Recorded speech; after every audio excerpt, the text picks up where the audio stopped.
Unfortunately, well, in my conference room, chairs that go around outside, and no responsibility.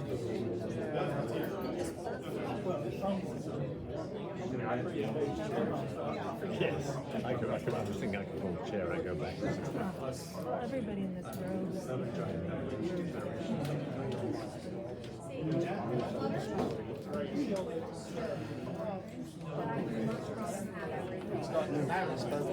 I'm all off the road.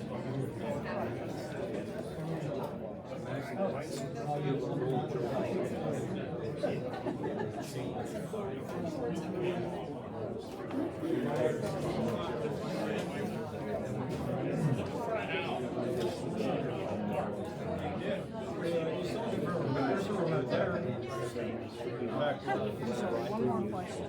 Yeah. Where this well is that going straight? So you're both doing it. Yeah. Yeah. No way. No way. That is stupid. One more time. That is dumb shit. Yeah.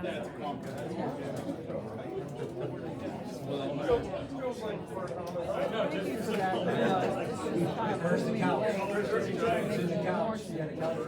It's making me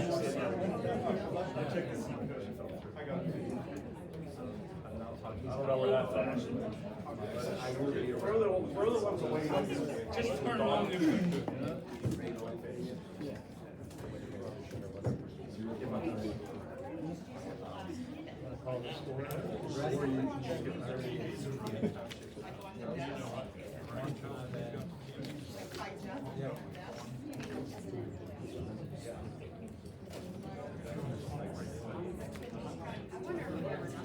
So that answers it.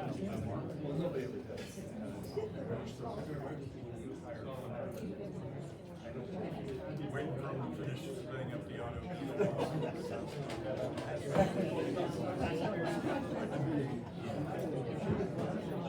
We're going to show you what we need.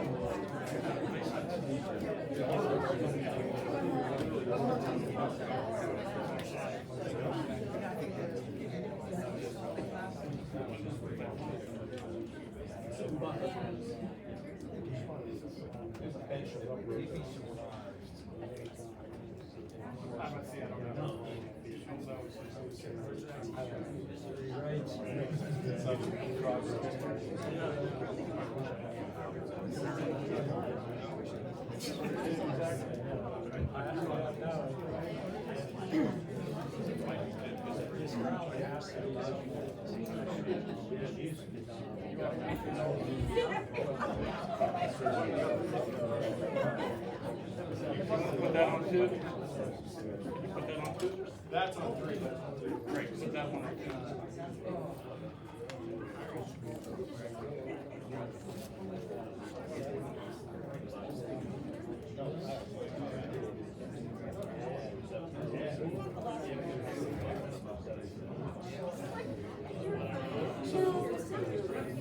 Build out oil and gas. We tried one. We tried three.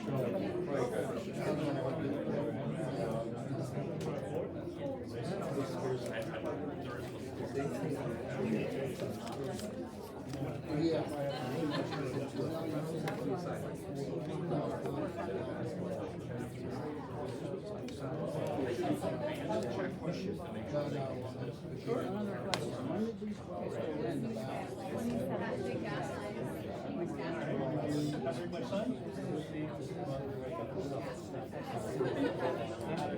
Yeah, okay, we will talk about that. Yeah, I think that one's empty. His sitting.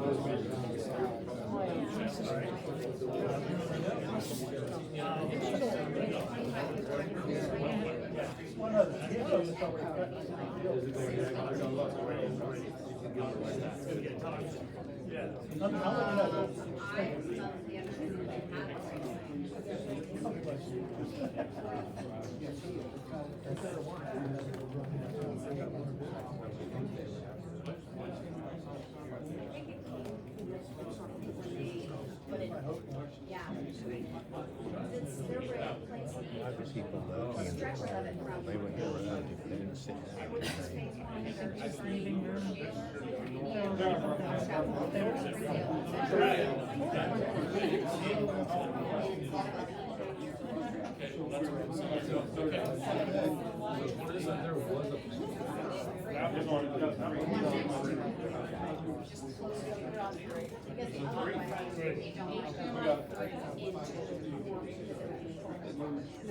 TV for an hour?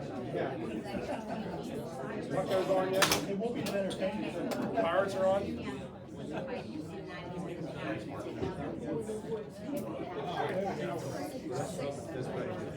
Okay.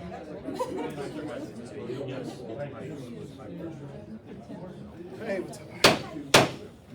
Okay, now that we got the audio visual stuff straightened up, we're gonna reopen, or, excuse me, we are going to continue the public hearing on the Cove Run planned residential development that was started on May 13th. So we're just carrying on that meeting at this point to start, but let me make a couple of announcements first. The public hearing is set up so that the public can let us know what your comments are. The Board of Supervisors are sitting here in a judiciary position.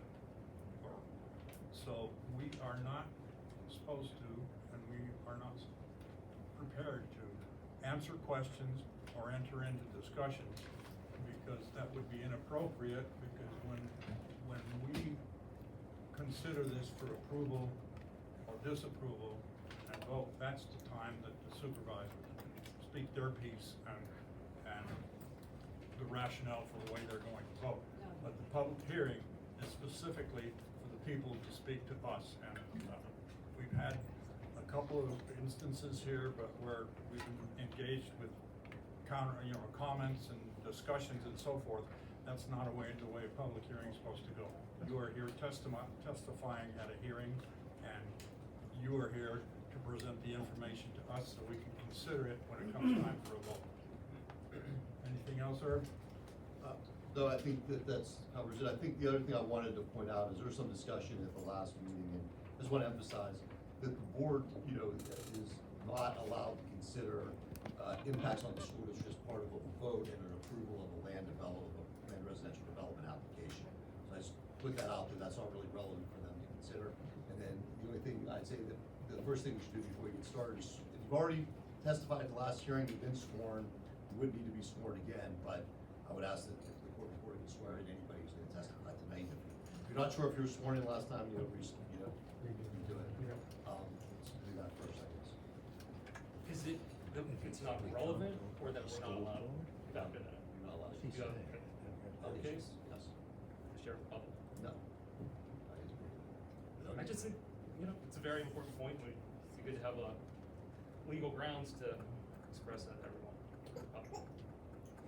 Again, public's going to testify to what they're going to testify to, so I just bring it to everyone. Fair enough. Understood. Before we do the swearing-ins, Mayor, if I could, I have a question of the solicitor.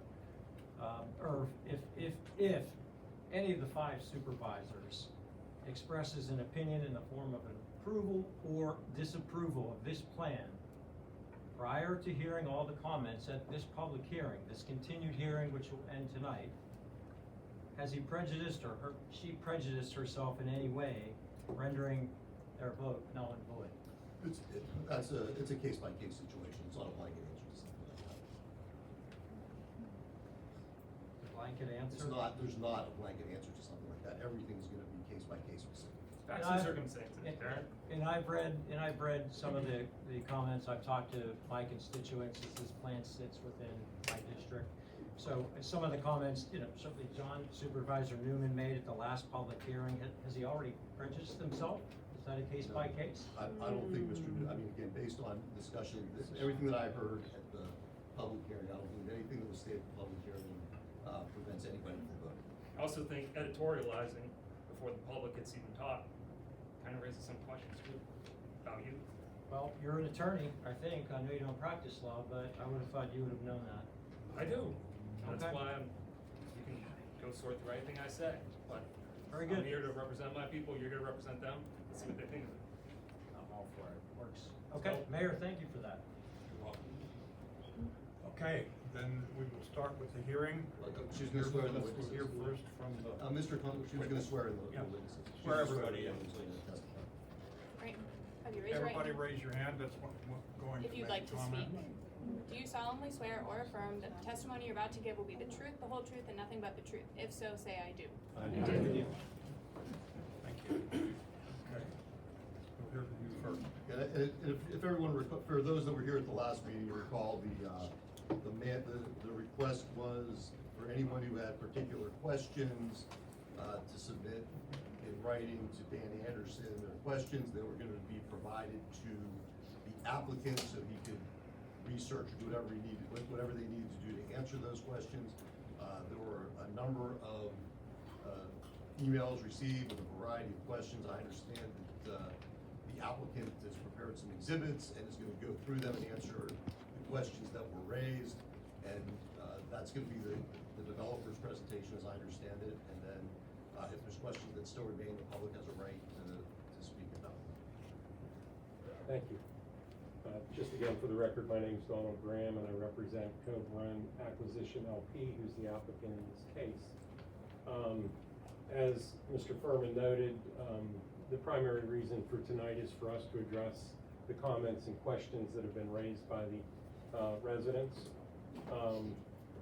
We will have two witnesses tonight, Jennifer McCracken, the transportation engineer, and Brett Schultz on behalf of the applicant. Couple preliminary matters. I did provide a binder with 4 additional exhibits. The 4 additional exhibits are, number 1, a copy of the PowerPoint presentation that will be shown tonight. Number 2 is a description of the satisfaction of the Chapter 295 traffic study requirements. It's a more detailed explanation of what the engineer will testify about how she did the traffic study, but it's a more detailed explanation. If somebody wants to get into PennDOT manuals and things like that, have at it. The exhibit number 24 will be the responses to the resident comments. We took the individual comment emails that came. We've provided a written response to every one of those questions. Those are here in exhibits so that you have them to read them in more detail.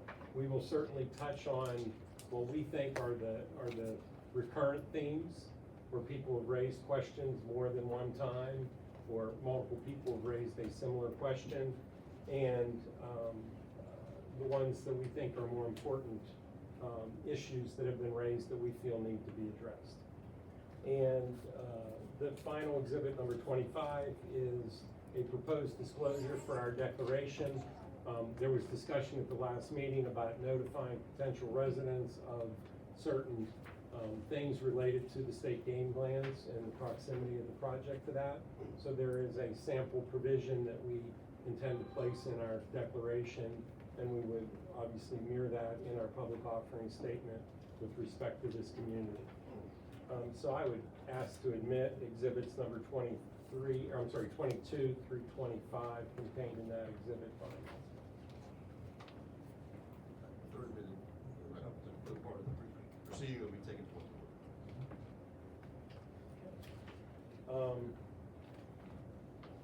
The last thing I want to say before I go to the witnesses is just, in listening to the comments and seeing some of the comments in writing, you will see tonight that we've made some modifications to the plan. We've made those modifications in a way to address some of the comments, and in another way to remove one of the issues that seem to be front, dead, and center about the length of the cul-de-sac in the one section of the plan. So we've modified the plan to address that particular issue, to remove that as a potential modification. So we'll go through those plans, but they're alternatives, and we've like I said, we've tried to address the comments and concerns that people have in some regards. I'm sure that it won't satisfy everybody, and it certainly will not answer all the questions, but we address them to the best we can, and we believe that the plan is fully compliant at this point. With that, I'm going to call Jennifer McCracken to come up and discuss the traffic.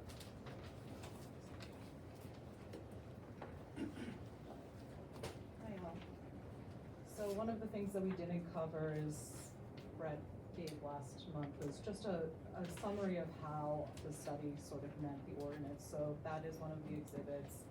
And I just wanna go through each of those with all of you. So the first is when required, a traffic study shall be done anytime you have more than 100 trips in your municipality. So this was triggered with this development because in the PM peak, it is generating 105 trips, in the AM peak, and 133 in the PM peak. And the TIS was submitted to the township on March 10th of 2026. The second criteria hits on methodology. The study shall be conducted in accordance with recommended practice, traffic access and impact studies for site development published by the Institute of Transportation Engineers. That was a 1998 reference. So the methodology that we used for the traffic impact study did follow the guidance of the Institute of Traffic Engineers. Site development, it also followed publication 282, which is the TIS guidelines with Pennsylvania, and ITE practices, HCS, all of that. It was prepared by a professional engineer, licensed in the state of Pennsylvania and in the state of West Virginia. I also happen to be a professional traffic operations engineer, which is a license through ITE that I have a certification with. As part of that, the requirements and what the purpose of a TIS is to analyze the impacts of traffic before development and what the impacts are with the development. And that was also done. Again, this was submitted to the municipality and we had no comments. Also, the scope of that was coordinated with the traffic engineer, Dan Slagle, in February before we ever started that traffic study. We initially completed a narrative that was presented, I believe in February, to the Planning Commission, and at that time, because of the fact that we had more than 100 trips, is when we then coordinated with Dan, submitted, discussed the scoping, and then moved forward with that traffic study. So that dictated the peak periods that we looked at, the intersections, everything that was documented in that study as part of that scoping and standard practice.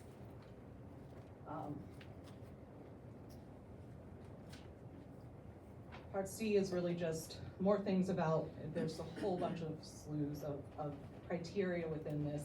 It's kind of detailed, but what it gets down to is, are we looking at any reductions to the overall traffic with the site? If you have a McDonald's or a lot of retail developments, obviously those trips are also sometimes destined to that area and they're pass-by trips, so that can count as a reduction. There's several other reductions to reduce the volume of traffic that we're looking at. We did not do any reductions in the study. So this was based on the standard ITE trip generation for the land use codes of 210 and 215, which are detached housing and attached housing. That's a standard guide that's developed by ITE and updated. We're now on our 13th edition. So we made no reductions to the trips and used standard practice in developing those trips. And then just other things that you can look at for reductions could be ride sharing, transit, things like that. This is not a transit corridor. We did not look at any ride sharing reductions, anything like that. We also have to account for any planned improvements within the area, whether that's transportation improvements and any other developments, background study, things like that. We do not have any other background developments. That was something that would have been coordinated with Dan during that scoping. And there are no improvements that are planned on Cove Run for us to build into that study.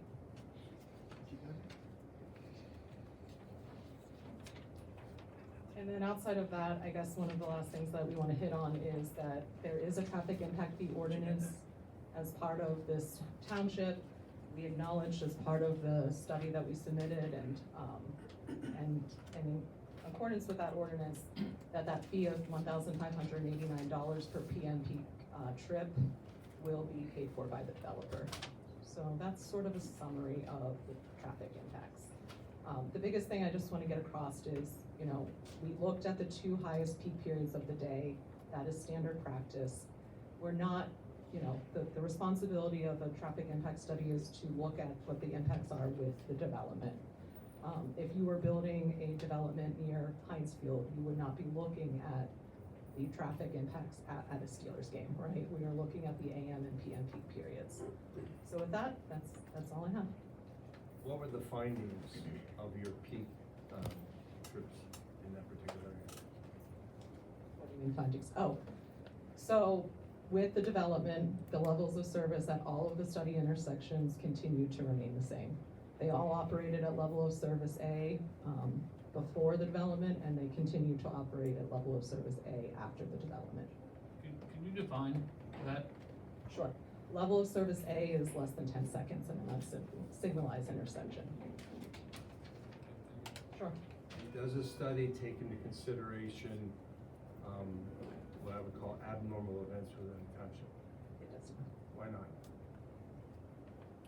Standard practice that we look at AM and PM peak periods, which are the highest peaks of the day. You typically have the most volume of traffic in those conditions. And what is the purpose of the traffic impact fee that the developer is required to contribute to?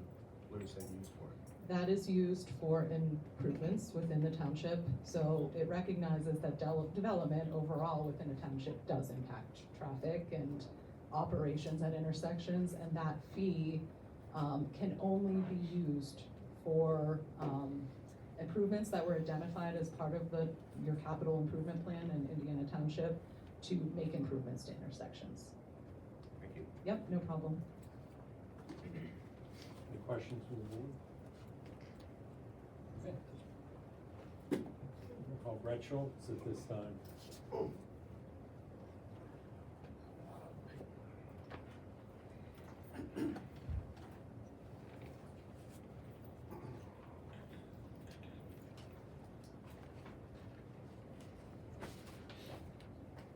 Good evening, board and residents, and appreciate your attendance here tonight. As Mr. Graham noted, my name is Brett Schultz. I'm Vice President of Development of Weaver Homes, and also a representative of Cove Run Acquisition LP, who is in fact the applicant on this project.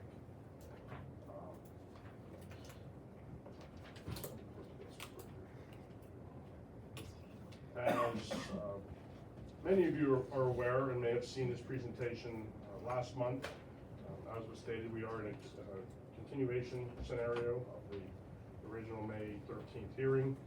We have modified this PowerPoint presentation. Much of the front end of it stays the same. Other portions to reflect, and I guess what I would like to take away, we hear you and we hear you, and we have tried to do those elements to modify this plan to address those questions, comments, and concerns. So quickly, for anyone who may be in the audience or was not able to see this visually last month, sir, I'm going to just run through the first few slides to recap our submission from last month, and I do have page numbers this month, so that might make things a little easier. Alberta, will you please jump to slide 2, just from a standpoint of orientation, or page 1, sir. I'm sorry, Alberta. We are within the MDR zoning district along Cove Run Road. This plan was just to orient, identifying Ridge Hill Road, Mill Dam Road, Cove Run Road, Route 910 from an orientation standpoint, with the site being 98 acres. It's within a couple of tens of 98 acres, so you'll hear me say that number a number of times. Page 2, please, Alberta.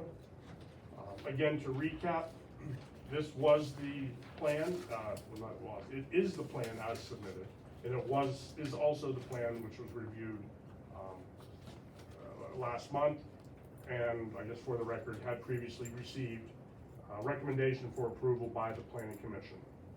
It includes 94 single-family homes, as well as 78 townhomes, total unit count of 172 units, 98 acres. You can do the math on that, but it's substantially under 2 dwelling units per acre when looking at gross density relative to total site area and number of units. Noting that the PRD does actually, with respect to single-family homes, 2 units per acre, and in a multi-family scenario, 4 units an acre, are the maximum achievable unit count. So we are under both of those, even inclusive of the multifamily, attached component being the townhouse. Page 3, please. Can you hold, I got one question. Yes, Where's sir. the Soka property in relation to this? Can you tell me where to put my pen? The Sokol? Property, Yep. Yes, sir, it's, Far left. keep going to your left, right there, yes, sir. Okay. Oh, boy. Now you did it, yes. Sorry about that, Brett. That's okay. Well, I don't think it was you tapping on the screen. That is Mr. Sokol's property. Okay. Alberto, please, next slide. Okay. Again, just to recap, and I think this is of utmost importance, the spirit of a PRD. We are required to provide 25% open space within the PRD under your current guidelines, which I will point out were adopted, a month to the, Earlier this week.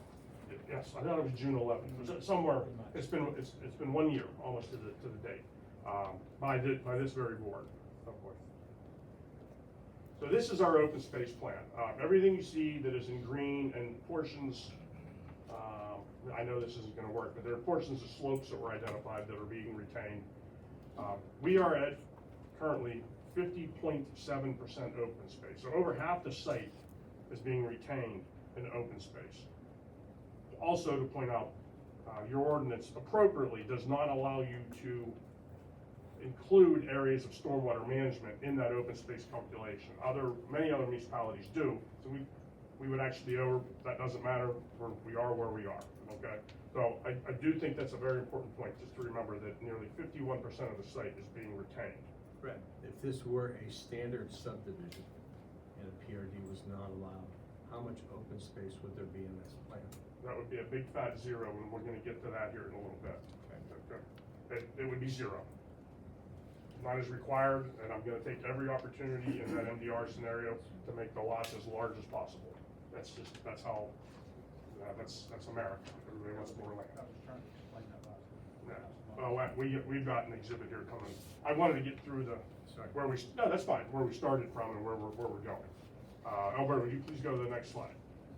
I don't want to say it's a housekeeping matter, but this was an important detail brought up at planning and by the board. We wanted to specifically demonstrate the sidewalk connection between what we're calling the south, being more to the right of this sheet, and the north. We are more than agreeable to building a sidewalk to make that connection, as well as crosswalks as identified on this plan. Obviously, the fine details of that to be worked out at final engineering, but I wanted to get this out there that in any scenario moving forward, we are committed to building that portion of the sidewalk, as well as at the Planning Commission's requirement rather, if in the unlikely event the school district would not enter the plan, we would build a school bus pickup shelter or some sort of facility out near the entrance where children could wait, congregate, and be, nothing else, a landmark for where you go to get picked up by the school bus. If the school bus did not come into the plan. Would that be on both sides of the road? The sidewalk or the? No, the school bus pickup.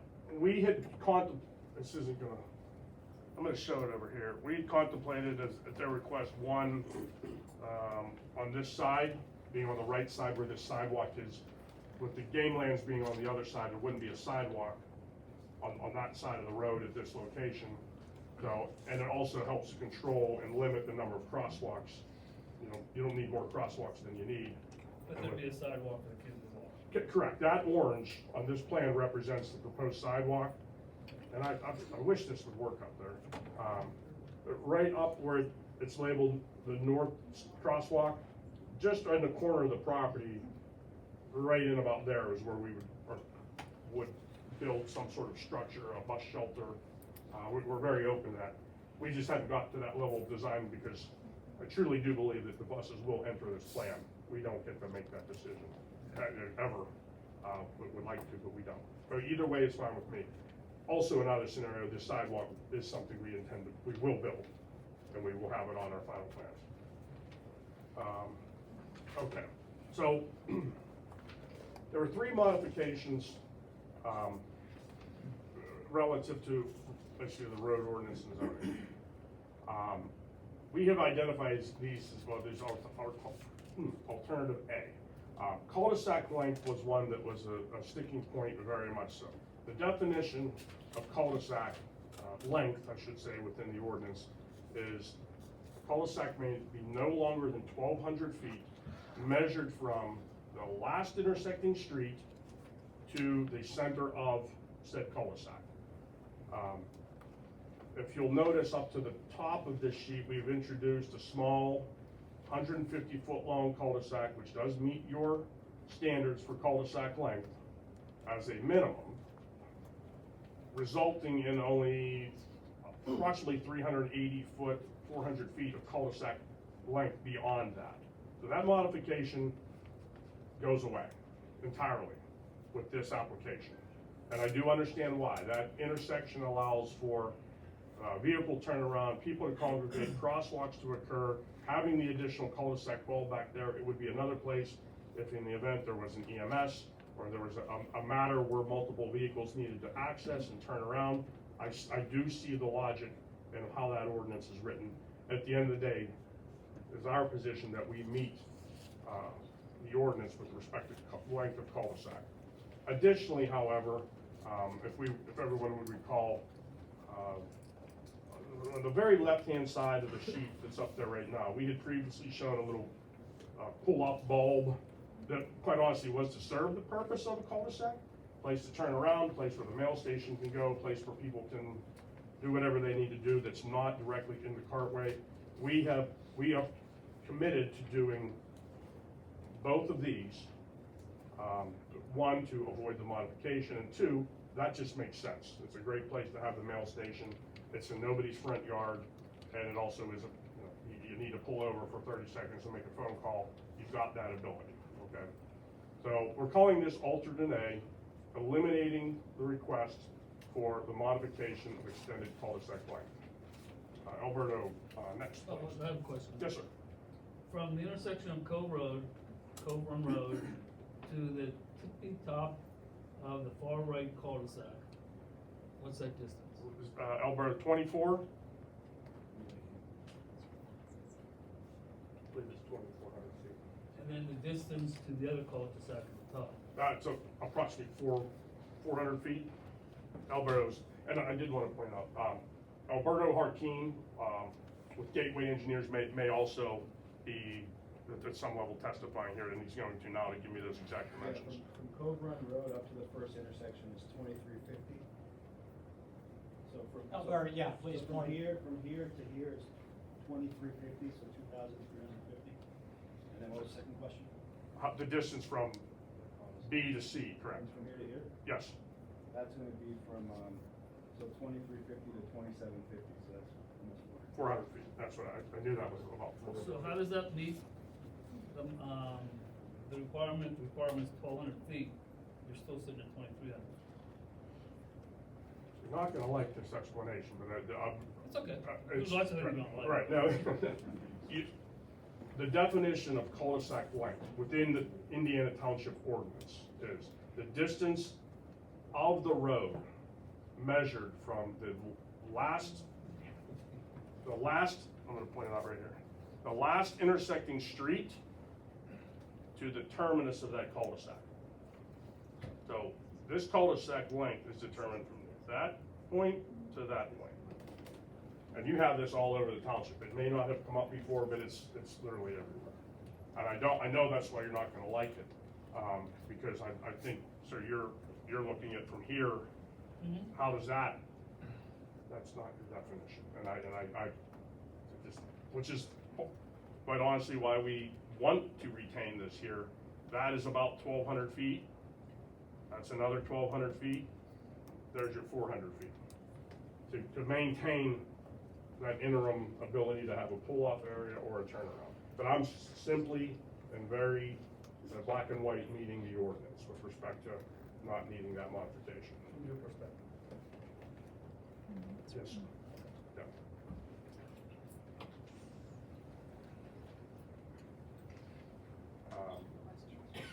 Question.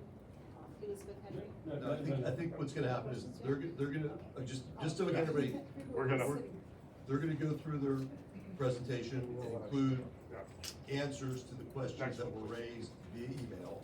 And, you know, they're gonna go through all of that. Then, if at that point they're not all answered, again, the public has the right to speak and you know, can speak on anything related to this application. You know, we've not stopped people from talking, everybody's gonna get a chance, so.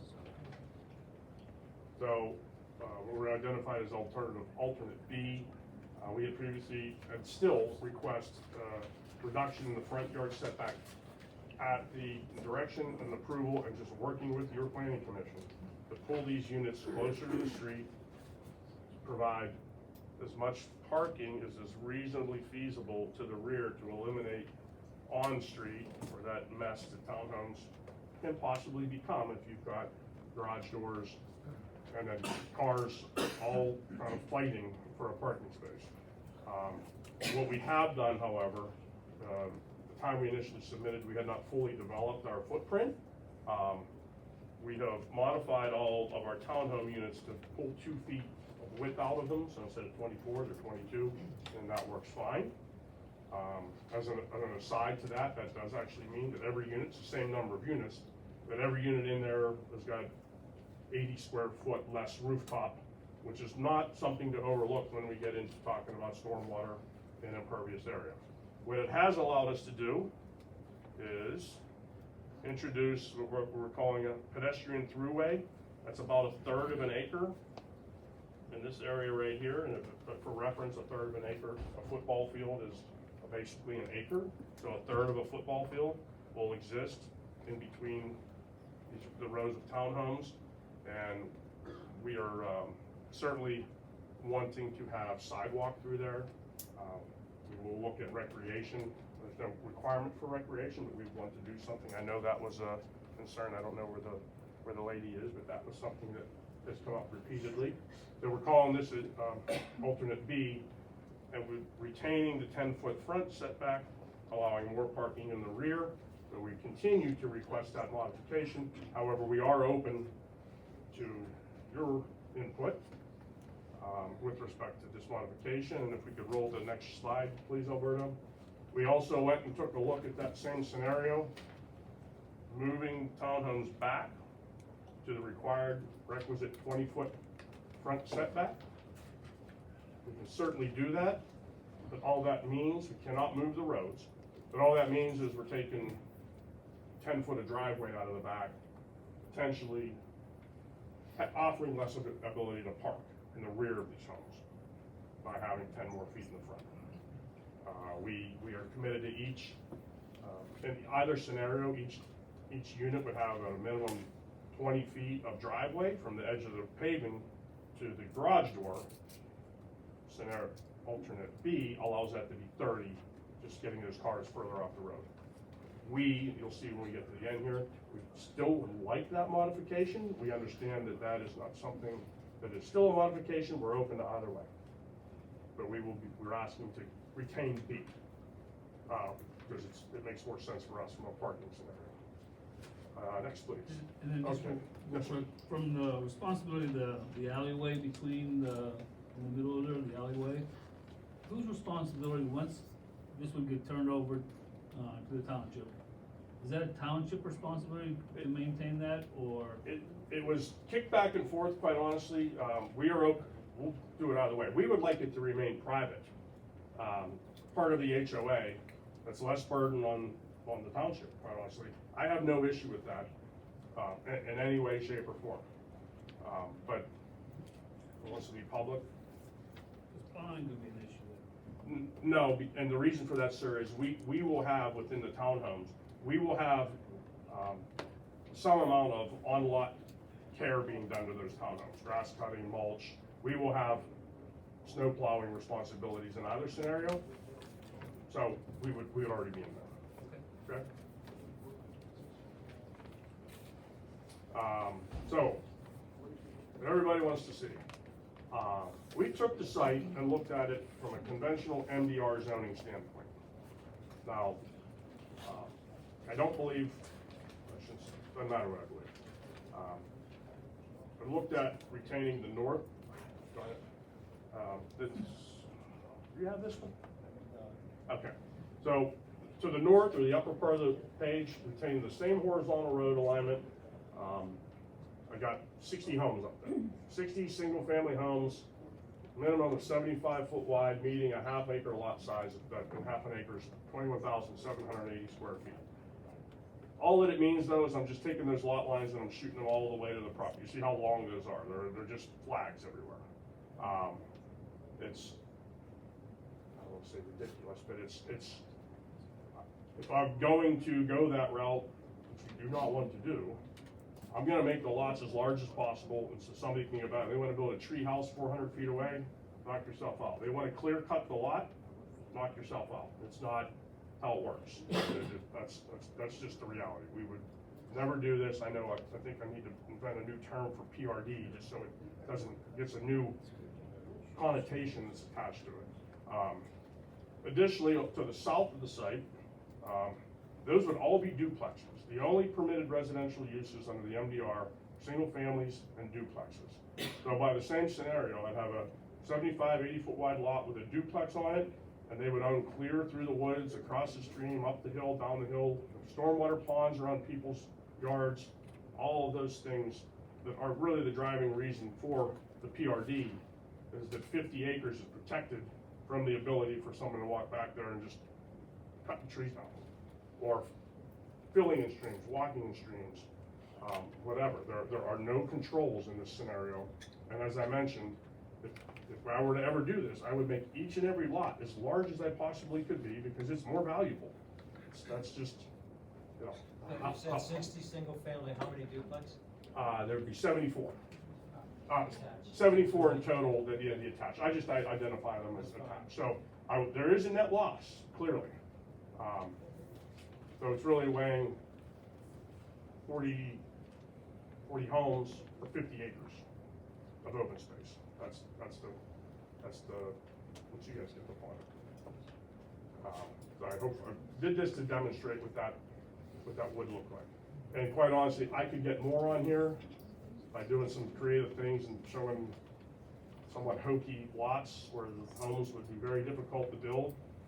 But I could very easily have homes lined up all along Cove Run Road who are on stilts that are looking to creep, which I did not do because honestly, that's not fair.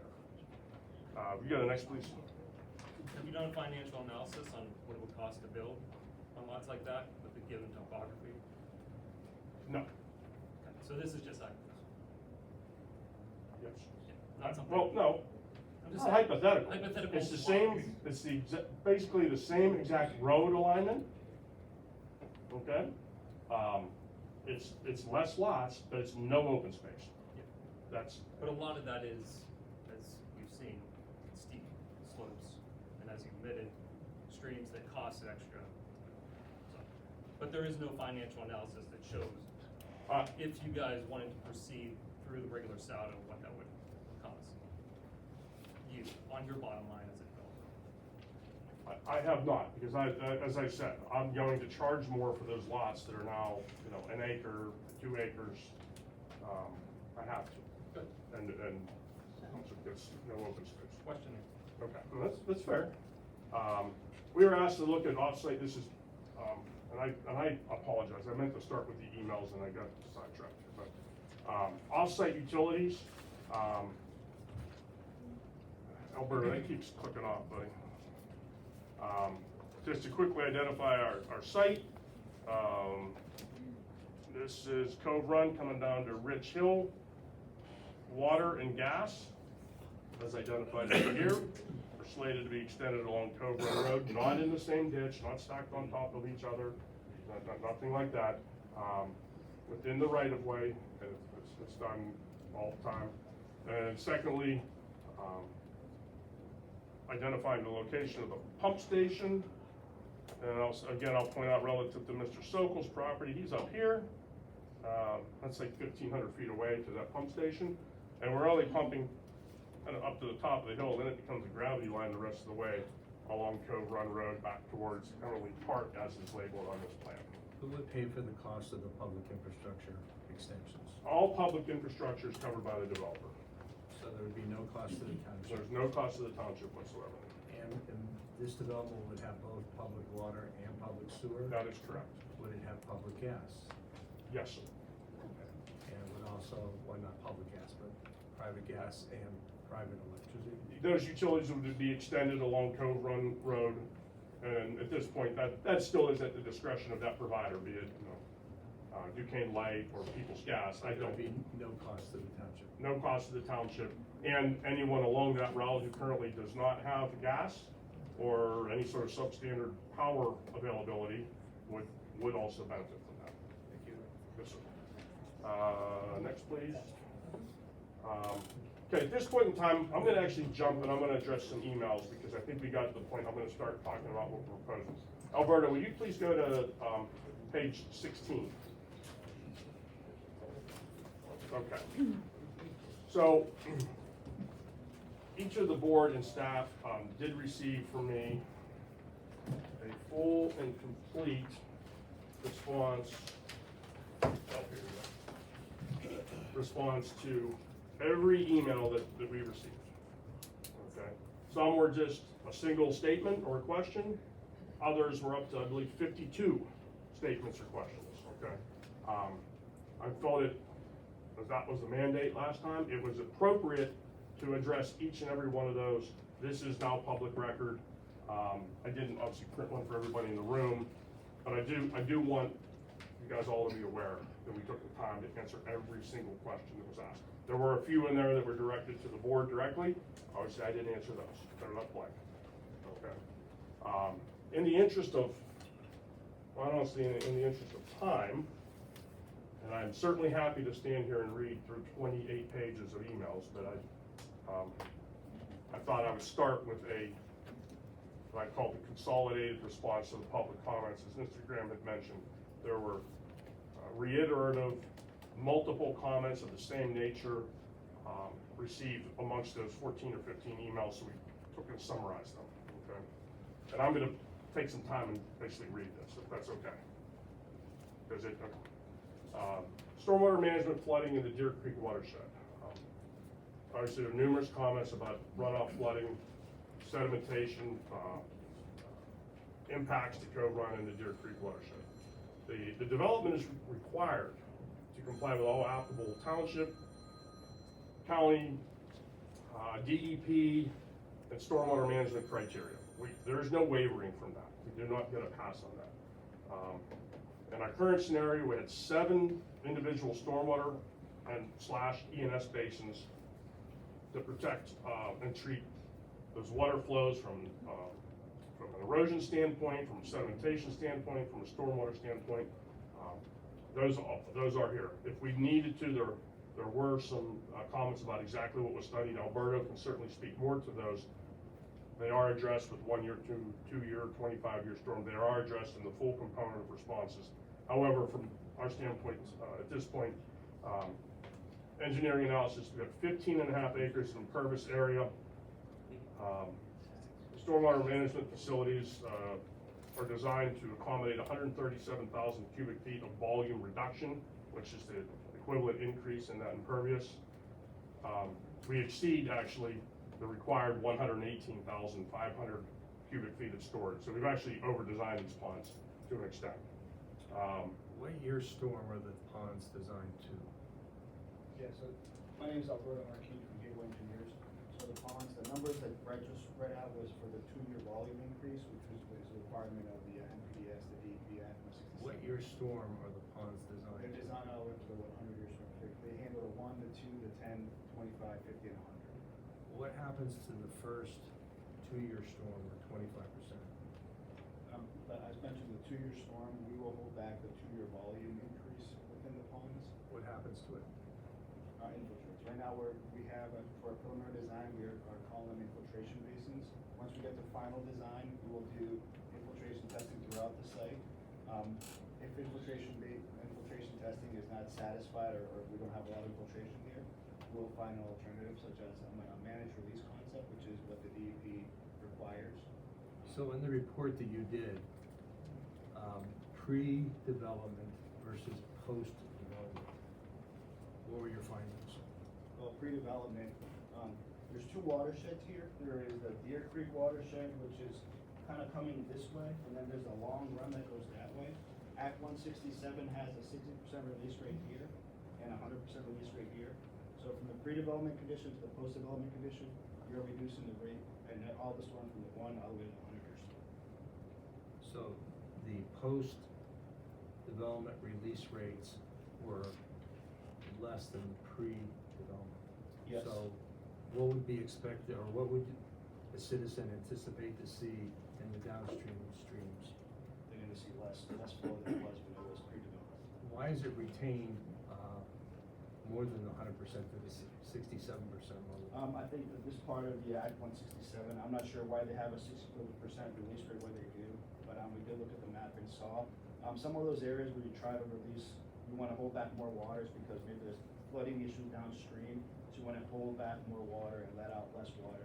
And to are help you in reduce. compliance with those release rates? Yes, 60% for the area that's over here, and really it's most of this area, and some of this area all comes this way to here, and that's 60%.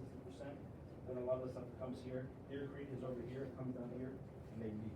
And then even when they meet, then it goes back to 100%. We honor the 60% here and 100%. What keeps any, once grading activities start and the foliage is taken away, what keeps any dirt, rocks, debris from going downstream or off your property? How do you control it? During the post-construction? During the construction activities itself? Well, these are gonna be sediment basins. We have sediment basins with baffles, we have temporary risers.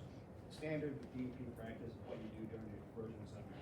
Did you receive a permit to do these activities? Not yet, that would be submitting for an FPDS. Is one required? Yes.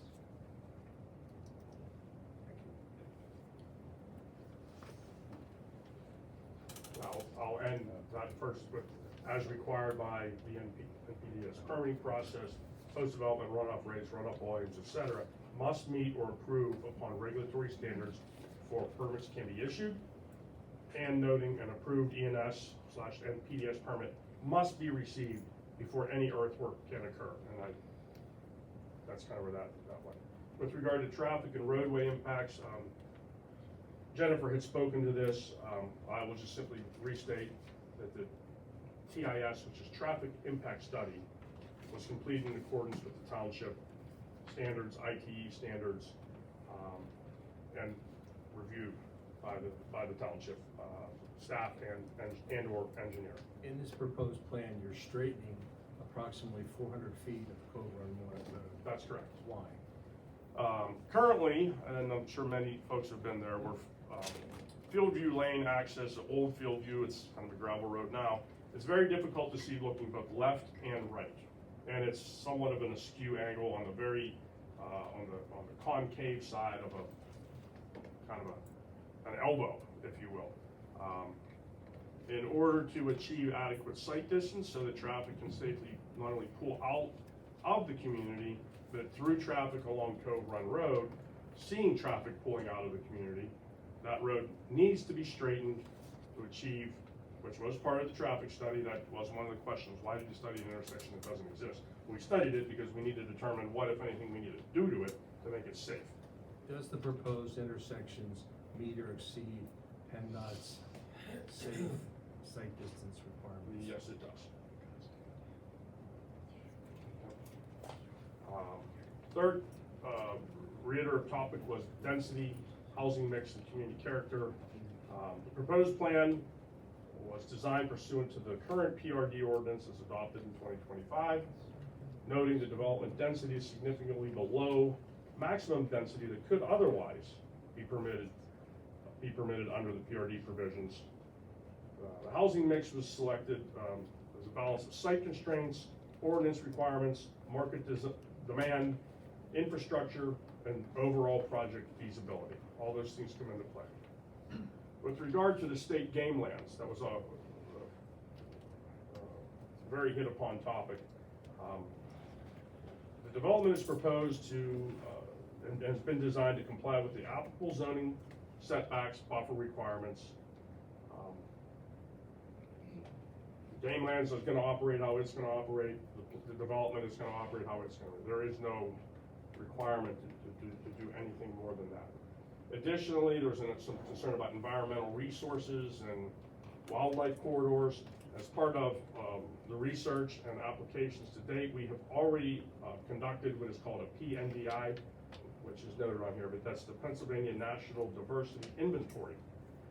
That query will identify any threatened or endangered species or anything that may exist out there that's of any record at the state level that exists in this location. We were clean, so clean meaning we had no hits. Nothing was identified to be of environmental, ecological, I don't want to say importance, it's all important, but nothing was on there that's threatened or endangered or anything like that. And from a wildlife corridor standard, respectfully, we don't have caribou crossing through Pennsylvania here on a migratory route or something like that. I mean, we know what animals live here. The Miller well pad it was brought up multiple times.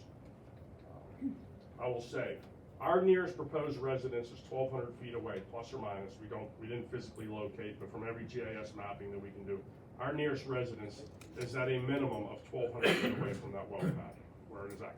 There are several homes that are within that, but they're existing homes along Cove Run Road. Nothing falls within the 750-foot general requirement for evacuations and all the gas well criteria.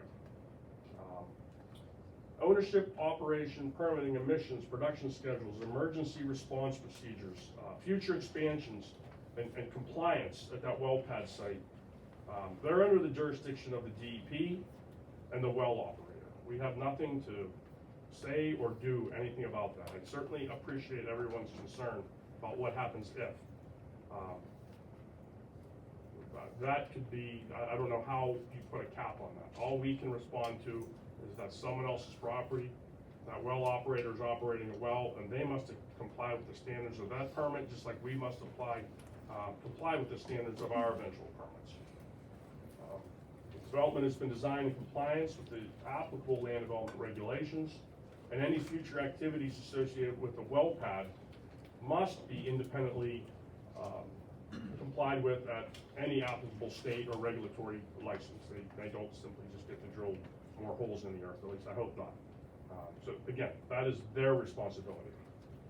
Utilities and infrastructure, Mr. Slagle had asked, water, sewer, gas, and electric will all be extended or improved to the site. Any costs associated with any one of those operations will be borne by we, the developer. We are connecting to all existing utilities, so there's no new treatment plant, there's no new water booster station, there's no new water well. Once you extend these utilities, will other residents within the township be able to take benefit from what your inspections and your expenses? Certainly, once adopted, or even prior to, yes, they could. Of note, however, there was a question about mandatory connection of sanitary sewer. I've spoken with Lynn Berry, who's the manager of DCDBA, which is Deer Creek Drainage Basin Authority. The only residence that will be passed at this point in time will be Mr. Sokol. Your ordinance, as I'm sure you all know, requires if your home is within 150 feet of an existing line, there's a mandatory connection. Mr. Sokol's house is not within the 150 feet of where this line will be. So he certainly would have every opportunity, as would anyone else, with appropriate approvals and documentation, everything they may need to do. If in the event down the line your septic system fails, you got a sewer line in your front yard. Well, not in your front yard, but accessible from your front yard. At this point in time, we know of no one that is required to connect.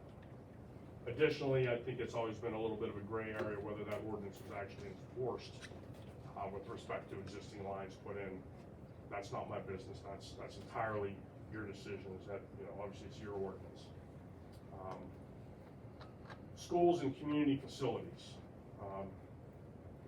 That I don't even know, Don. Do I just leave that? I mean, it's on here because it was asked, but it's really not anything we control. And it's not anything that can be used to judge whether or not the plan can be approved or not.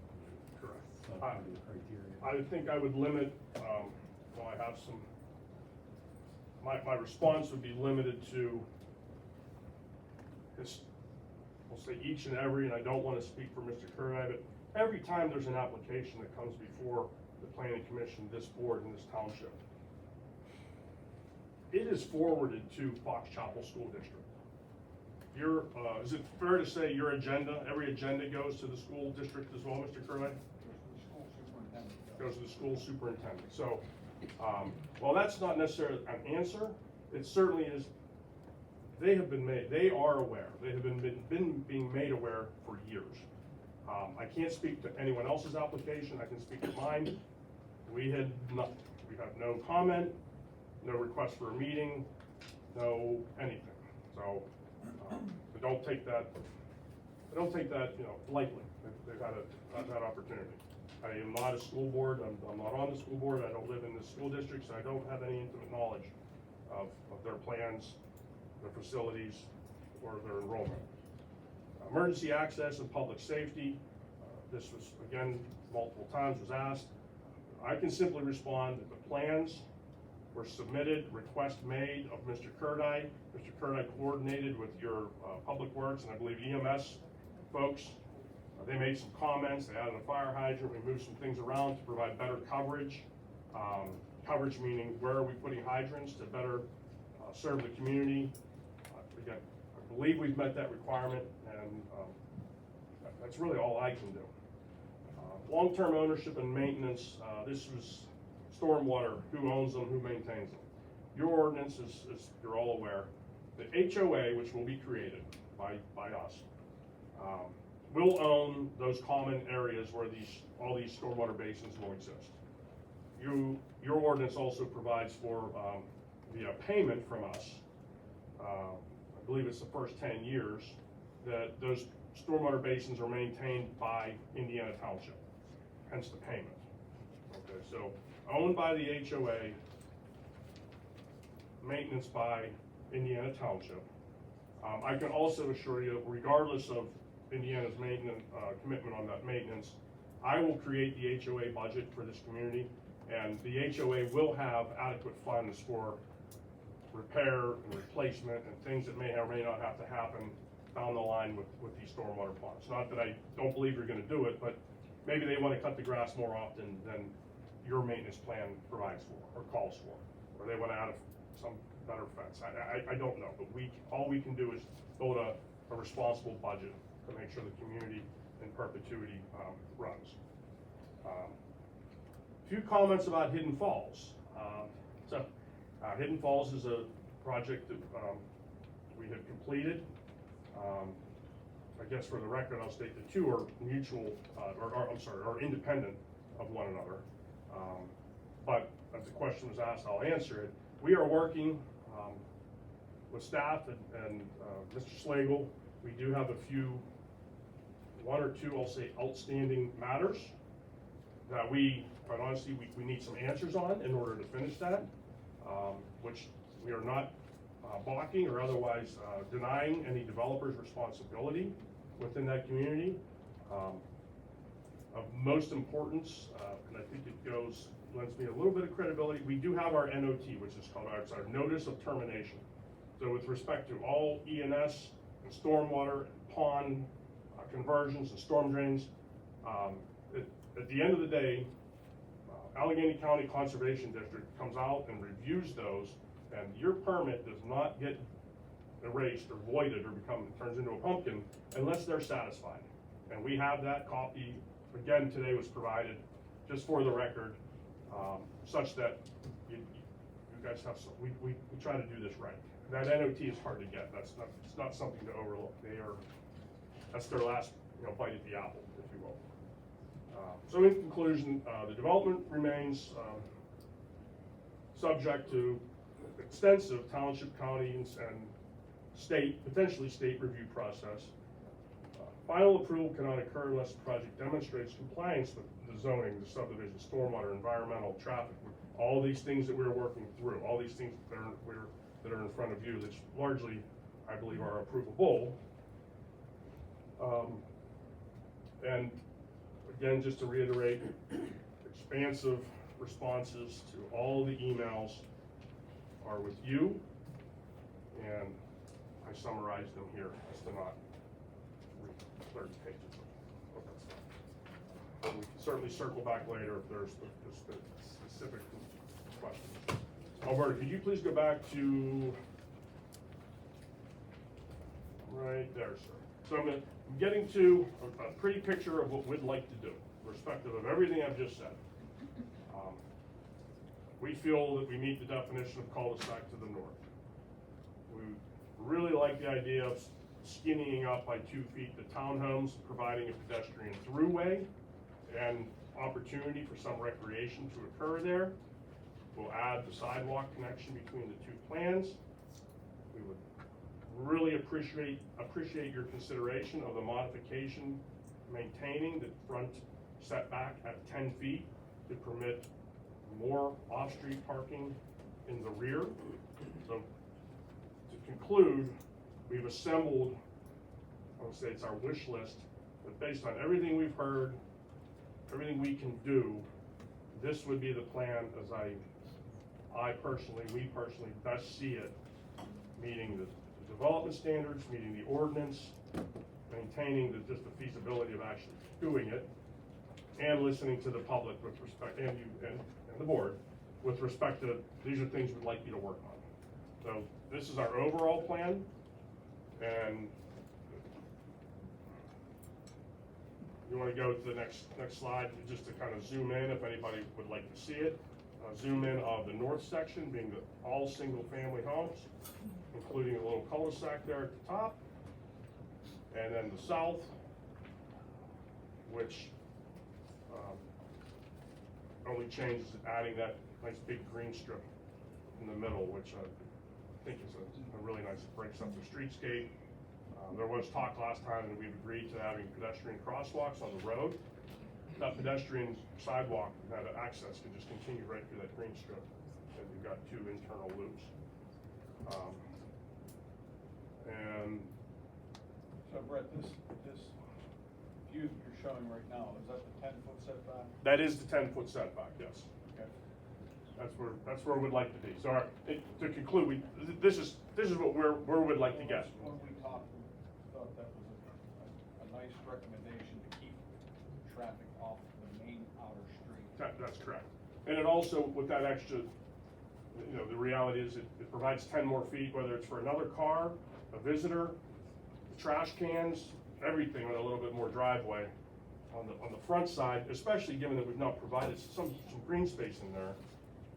Whether it's 10 or 20 feet in your front yard, it's to me, that doesn't matter. I'd much rather have that space in the rear. Is there anything, Dawn, you'd like to add? No. Okay. I do have one more. Yes. I didn't include these in the slide, but I do have copies for all of you.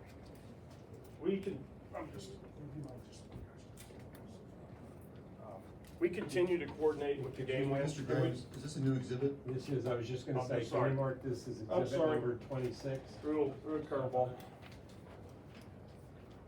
These are just examples of signage. I've been working with the game commission on what they might like to see.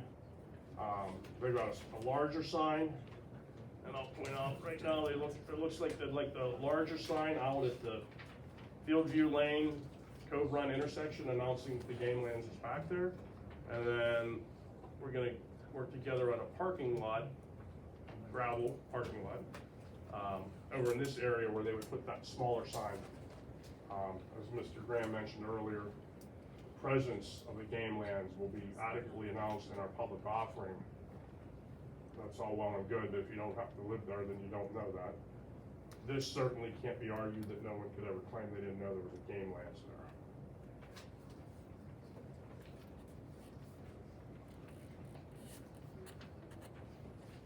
So Mr. Grimm, how many pictures are there that you're submitting as part of this exhibit? How many pages are there? I've got 2. Just the 2? Yeah. Okay. There's a large sign, and I was trying to point out, there's a large sign, I believe it's. There's this one, which, just to be clear, it's an exhibit identified as large brown SGO welcome sign 4x8 double-sided. Correct. That's gonna be exhibit 26. And then there's small brown SGO welcome signs 4x4, 2 unique sides, and that's exhibit 27. Just for the record. Okay. And just one thing, obviously, at the end of the day, the state game lands will control exactly what that sign is. We just ask them, what do you do at other places? What's the typical sign look like, and they provided that information to us. But ultimately, they will decide exactly what that sign is. And when you say large, it's a 4 foot by 8 foot, so that is a large sign. The small sign is 4 foot by 4 foot. Correct. And we're not here to represent them, we're just working with them. If there's sign compliance they've got to deal with. It's not something hanging on a tree. No, oh, no. And Bring a rendering of the parking lot you're building for them on, view. I did not, Jeff, because we're, quite honestly, we're still back and forth, it's going to their board. We have agreed to work with them to construct, we need to make these, it's just somewhere coordinated with our entrance here. There'll be just a gravel parking lot, will accommodate 10 to 12 vehicles. That the smaller sign, I believe, will be at that entry point, identifying parking, or at least that's where game lands begins. Will that parking be for residents or for hunters? Well, it'll be the game commissions, so, Okay. yeah, it's not part of our community. We have just said, and quite honestly, a couple years ago, there was actually an agreement, a letter agreement between Indiana Township and the game commission that identified their ability to use Fieldview Lane to get to a parking lot. I don't know if you guys recall that or not, but we do have that. But it would be for, I mean, I certainly can't stop a resident from parking there, it's public parking space. It's not intended to be over, it's not intended to be hours. And the game lands can be used for many other things other than hunting, or you can hike, I don't know, biking, but you don't need to hunt there. Is the pet cemetery impacted by your No, development? sir. Pets are sick. Is your pet cemetery accessible as a result of your development? Can you drive, is the road open? Depends what you're driving. It's passable, but I don't know if you'd want to get on there. I know we still have people go down there every year. Yeah. I get contacted about that, and I make sure that they can access down there. That have pets. So it's gonna be the state it is today. Yes, but we are, I mean, if it matters, yeah, we're not doing anything with the cemetery, but we've agreed to improve Fieldview Lane to that location, which is. From there on, it's with current state. Correct. Where is the cemetery located on this map? Oh, it's down, yeah. Probably not since I was like middle school or high school, but yeah. It's down there. Right at the bottom of the page there, right at that bottom bend, Right. right on that straightaway that goes off. Somewhere right in, this is, yeah. Need to make these work. The signage, the Allegheny Land Trust sold the land, or however that came to be, did they have any influence on signage, or does the game commission just say, we do what we want, sorry, Allegheny Valley Trust, or Allegheny Land Trust? Oh, yeah, I haven't exactly asked that, but I certainly get the sense that the game commission's gonna do whatever they wanna do. It's their land. Yeah, I understand. Yeah. We will continue to work with them. That's their standard signage that they've got, and we've all seen you pull into a state park or wherever you're going, and it's the same sign, the same.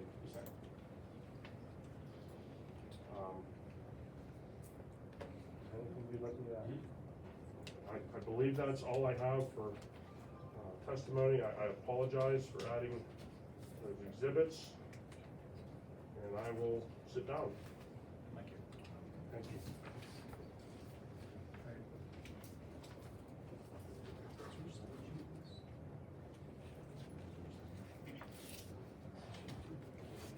Or anybody, I think there was there a sign sheet that went around? It's just for the meeting. Oh, okay, sorry, no. People sign.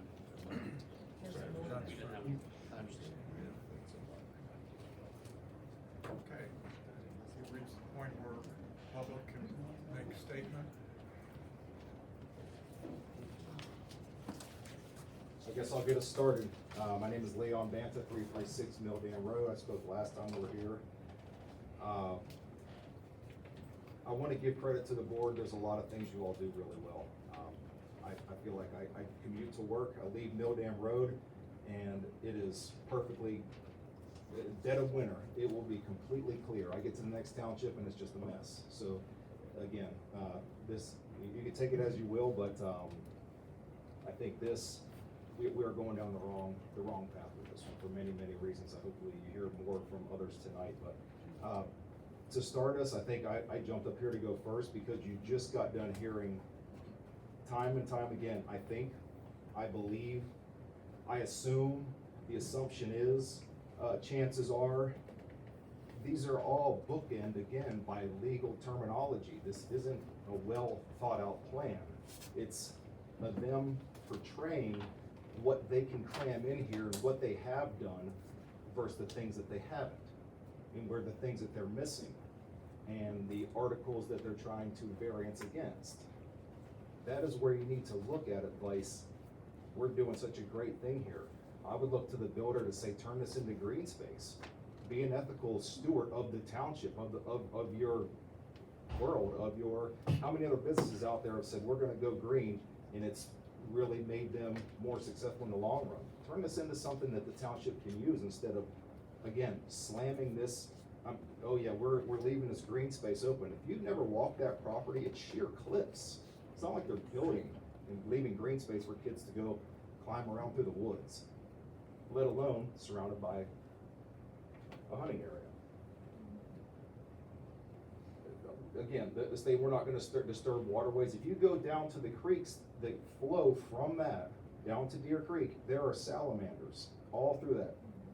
That will tell you it's one of the cleanest waterways around. If they can sustain salamanders, and it's clean.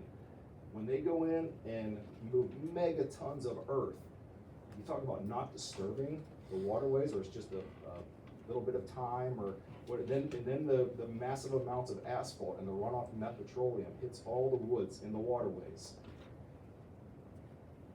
Again, you heard a bunch of I think, assume, propositions. This is how we think it's gonna go, I believes.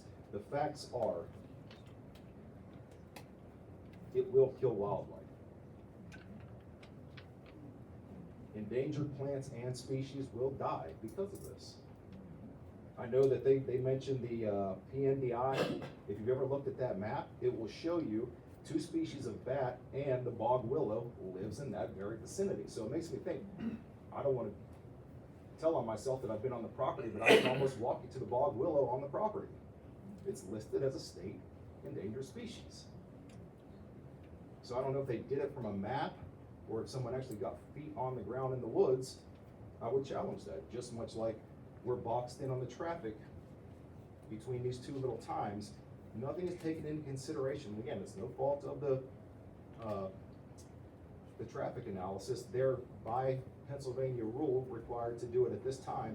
No one took into consideration after hours. It starts, their analysis started after high school traffic, even buses. So you're missing all this analysis that it's erroneous. It's, we're doing this, we're doing that, but it doesn't conform to what's actually happening in your township in that area. We talk about the Game Commission. I had a chance to speak with them. And I had a chance to look back at some of the other hearings and the planning meetings that took place here. And there was clearly pushback from the Game Commission on this. But one of the recordings, it doesn't show who said it. I appreciate the 2 gentlemen that weren't here last time being here.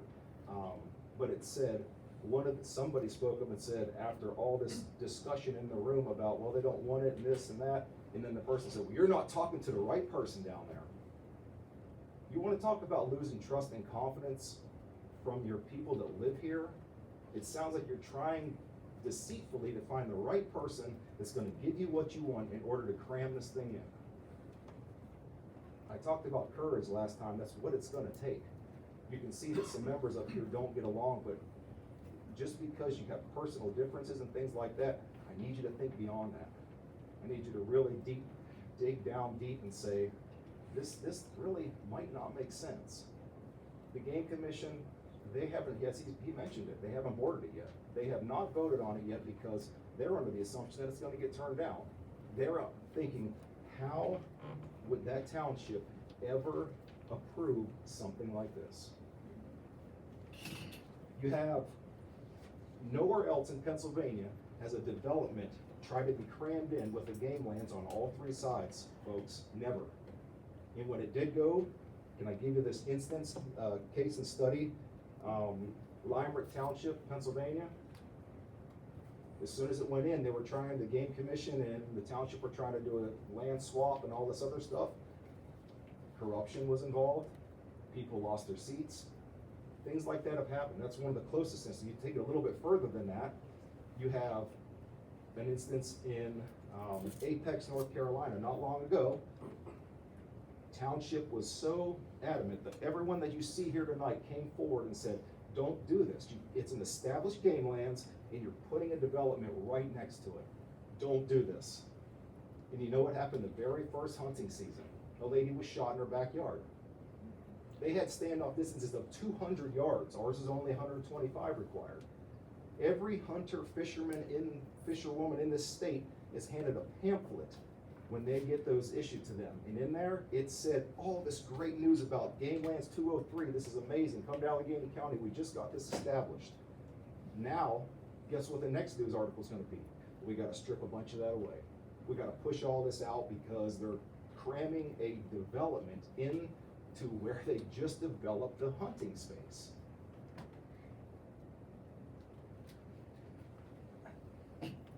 There was numerous counts of things like this going bad.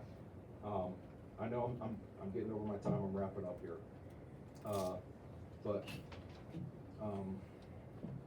I know there's fear that legal ramifications. Oh gosh, we don't want to go against. The PRD is brand new, and they're asking for deviations from that. Let alone all the legalities, all these things about people being shot around game lands. This is well and alive in the legal world. People know this. The judges don't want to go against this. You can see they've already tried since last episode to try to change things. We're going to do this differently now. We will have them shape the township and the developments that you want. Not something that the chief of police has got to deal with for the rest of his life. Protect and serve, and we're going to cram something like this around an active hunting zone, a very, very active hunting zone. I told you last time, it just sounds like war the first few weeks all the way through the continuum of firearms season. And yes, you could say, oh, we're going to put the signs and all this stuff. We're going to let those people know they're going to live in a game lands. That does not protect your citizens. I ask you really, we have so much to lose here and nothing to gain with this. Thank you for your time.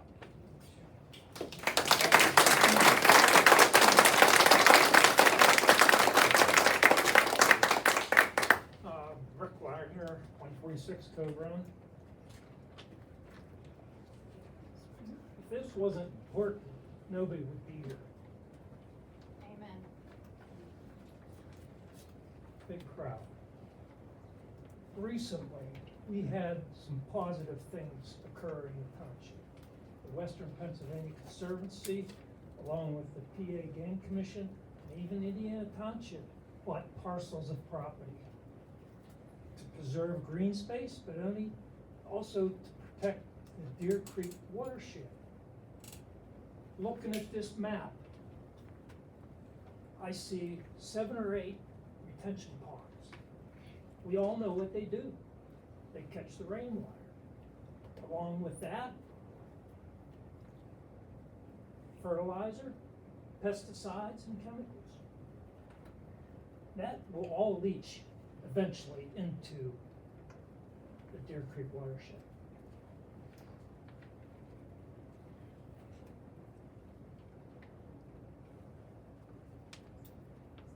Do we really need all these homes and all these townhomes jammed up against the very thing we're trying to protect?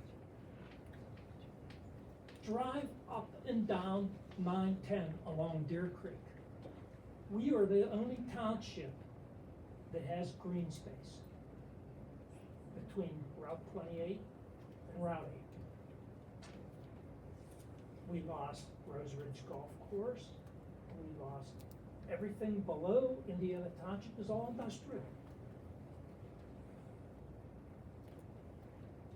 Indiana Township has a good thing going right now. Why spoil it?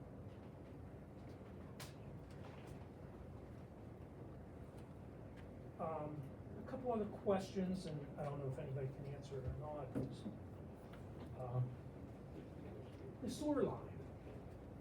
It was my understanding that when Miller sold property for the road realignment, Cove Run realignment, that there were conduits put through underneath the turnpike. Why isn't the sewer line going down there? Why is it going down Cove Run? The other point I have is, I'm standing here and he's sitting there. That's 10 feet. 10 feet from a townhouse to the road? Come on.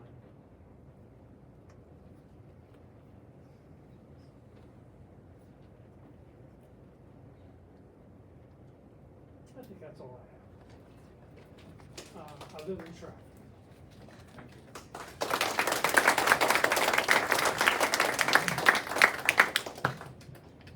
Jonathan Spatz, Church Lane, 346 Church Lane. This is a very impressive presentation by Brett and Alberto, and I must say there's a lot of work has gone into proposing this development. I'm impressed, my little bit of background in engineering years ago, I'm quite impressed with the work going on in a very difficult site for Gateway to figure out the roads and for Weaver with them to figure out the utilities, the water, the electric, the sewer. It's quite an impressive undertaking to put this together.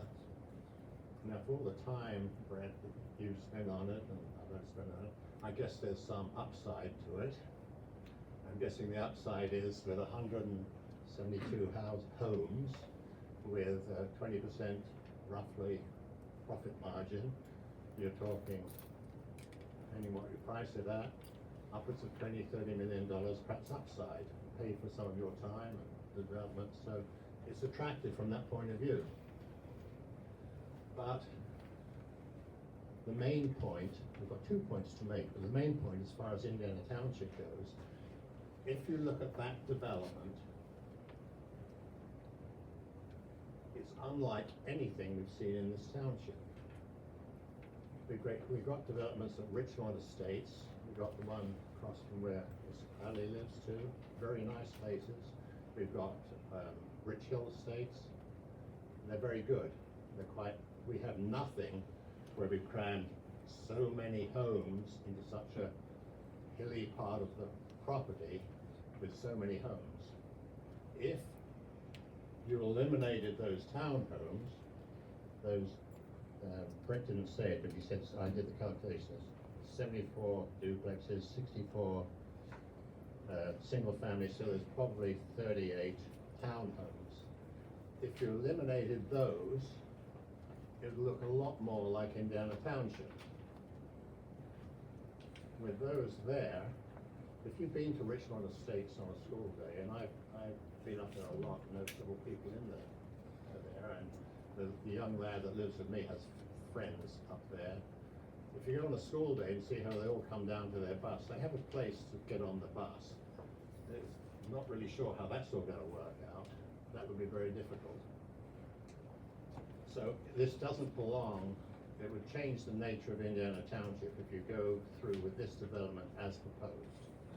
Without the townhomes, it might make some sense and it might not. But I was just reading, you'd be surprised to know, Mr. Khan, that I subscribe to a very right-wing newspaper called Epoch Times. And you may have heard of Joel Salatin of Polyface Farms. If anyone had read the book, The Omnivore's Dilemma, he's a right-wing guy that writes in this, and he's talking about development. And he makes some points about development and what development costs the community. And it's often said, I've heard it said, that the more homes we have in, the bigger tax base we get, and that helps us all. Well, according to Mr. Salatin, refers to the Piedmont Environmental Council, and he says that the cost of governing residential property exceeds the tax received. And there are studies to show that it does. And whether the cost of community service for businesses and homes or agricultural property is about 30 cents on the dollar received. The cost of community services for residential homes is $1.16 for every dollar of taxes contributed. So it's not a, it's a tax adverse situation to put this in.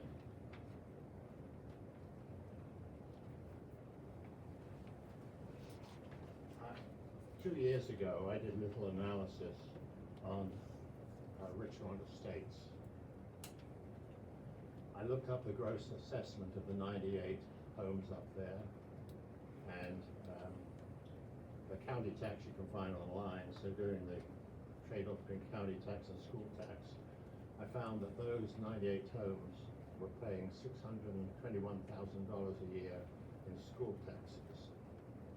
At the time, they had 73 school-aged kids there. They have more now. There were several pregnancies when I was up there and growing families. That worked out, each student was contributing $8,500 to school taxes. Now the Fox-Chapel Area School District budget shows that the cost per student, if you take the number of students of 44,163 4 years ago, divided by the 115,373,000 budget, it comes out at $27,000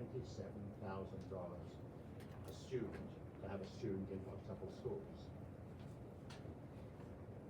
That's the selling point of a development like this, because you're in a prime school district, but the shortfall for the cost of educating those students versus what they pay, this is just in Richmond Estates, is $1,401,000. So when I read this article in the Epoch Times, it sort of rung a bell with me, and digging up my old figures, I think Joel Salatin is right. Although we think that raising tax revenues by putting in development is a good thing, it doesn't always work out that way. And apart from that, my main point is, I go up Rich Hill Road a lot, and I know where the gas well is, and I know where the game man's in. I've done the Rachel Carson Trail, goes through there. This is a very tricky piece of property to put in that many houses. And I'd have to congratulate Brett and Alberta for all the work you've done, because to get it shoehorned in there, it's quite a big deal. But ladies and gentlemen, it doesn't belong in Indiana Township.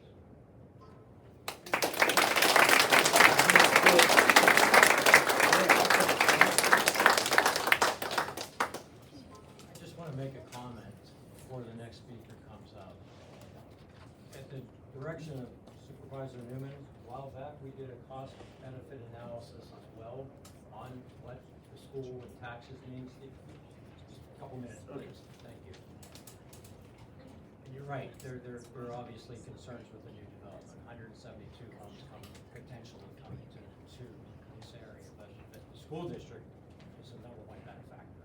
I mean, Richmond, for example, and Dan, I'll let you speak to it better, but the school district is the number one benefactor. And certainly the township has monies to make as well. But I think your breakdown, and Mr. Sullivan, what have you, I think there's some conflicting views. So Dan, if you want to speak to that cost-benefit analysis that John had asked, and we had you do. So at that point of order, what is this?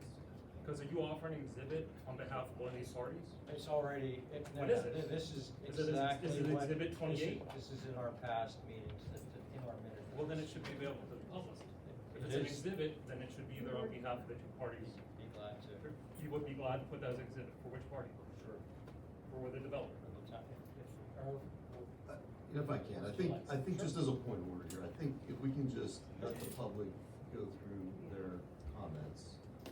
Yeah, I don't know why we're bringing out Yeah, gotcha statistics. Just for order of the meeting, allow the public to state whatever it is that they want. I don't know that there should be questions of staff. Kind of goes to your initial question about times. Thank you.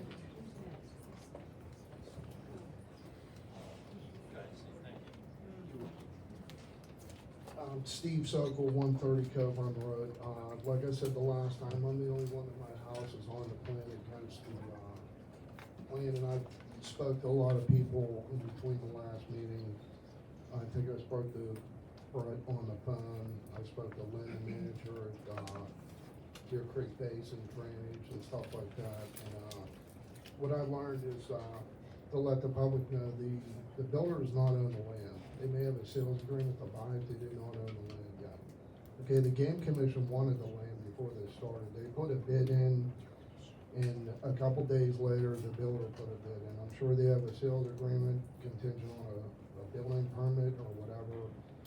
But the right thing to do is to give the land to the game commission. I mean, the game commission would put there and passed and all that, and why put the houses right next to that, you know?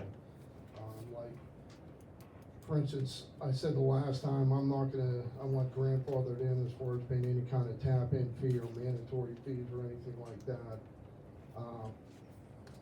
I've spoke to other people on who live on my street, like the Abercrombies. Kathy Ambarsky, she owns 50 acres, the old farm on Cove Run at the bottom. The builder mailed her paperwork to put the sewage lift station on her property. She does not want to do it. And me and her have gone in together that if we need to get an attorney, if we're forced for any kind of tap-in fee, we're going to go in together to do that. But like I said, I just think putting the housing plan there, the road, you know, they're going to fix 400 or 700 feet of it. But what about the bottom towards where I'm talking about the 50-acre farm is? You know, the bends and stuff like that.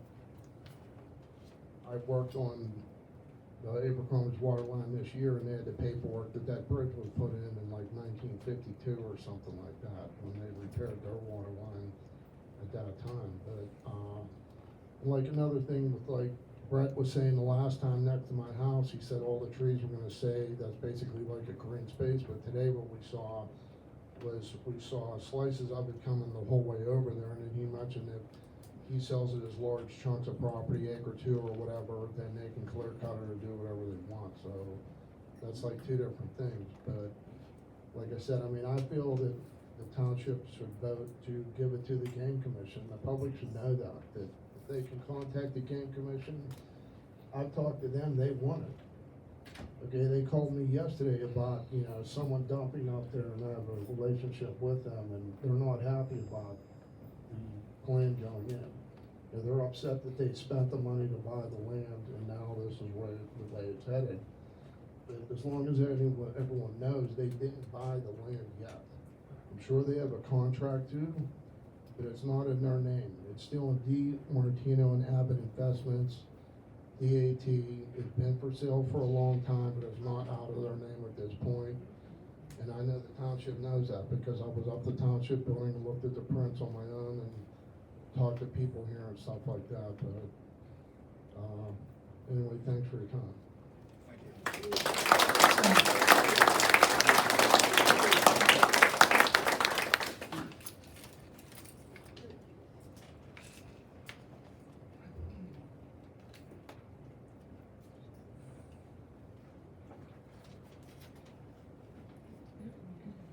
Casey. I'm at 1059 Shawnee Ridge Drive.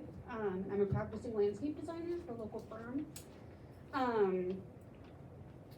Just like to say, nature can't exist in isolated pods. We as humans tend to think that we can build wherever and nature will continue to exist around it. But ecosystems actually need the vastness to be successful. The greatest contributor to climate change is habitat loss. Most people know that. Population of birds has declined over 50% in the United States in the last 50 years. We have the pleasure of inhabiting the oldest, most evolved ecosystems in the eastern United States, in a lot of the world. They've been evolving for 40 million years. Once they're lost, we can't get them back.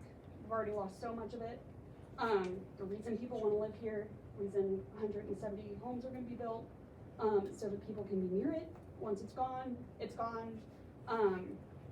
Not to mention, the disturbance of the development will be contained.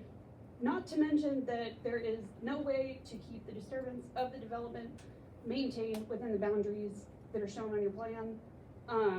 Even if the developers commit to maintaining invasives within the area, they can't contain the invasives that will encroach on whatever game lands, neighboring residences at Emerling Park. Once the native vegetation is removed, the soil's disturbed. We've created a perfect breeding ground for invasive species like knotweed, stiltgrass, garlic bustard, fleabane, the list goes on. Recent findings are showing that the fungal interactions in garlic bustard are incredibly supportive to tick populations, which are already a huge health risk in western Pennsylvania, especially Indiana Township. I don't know if any of you are familiar, but behind Shawnee Ridge, there's one retention pond. There's been a lot of talk of retention ponds here. None of the surrounding land is maintained, and the tick population in the summer is hazardous. I know several people in this room have been sent to the hospital because of tick interactions in Indiana Township. I'm sure there's more that I'm not aware of from those of you that I don't know. There's absolutely no way of controlling this. There's one retention pond behind Shawnee Ridge. This plan is proposing 8, with all of that surrounding land being unmaintained. Even if the maintenance does occur, I'm sure it'll be by Roundup. That'll go right into Deer Creek watershed. But that would be a lot of money, a lot of man hours, a lot of labor. I'm sure that's not in the budget for the development. So all of these disturbances will be encroaching into the game lands that they just worked so hard to achieve. Another point I want to make is an example on Old Mill Road. They just did a lot of trail restoration, put in some nice hiking trails for the residences. If you go in the front, there's like tree tubes with woody plants they put in, trees and shrubs. It looks great. If you go further back, there's like a 75-foot massing of Shasta viburnum and Anthony water spirea. It's 20 feet high. Nothing else can grow. It's right along the watershed. They went in there, they disturbed the soil, the wind blew, and all of these common landscape ornamentals took seed in this area, and nothing else can grow. They put a great effort into making a natural area for people to enjoy, but a lot of these residences will have these same invasive landscape ornamentals. They'll come in there, they'll disturb the soil, the wind will blow, and there goes your game lands. A lot of wonderful species in these woods. Mushrooms, insects, birds. We've already lost a lot of it. We'll never get it back. Thanks.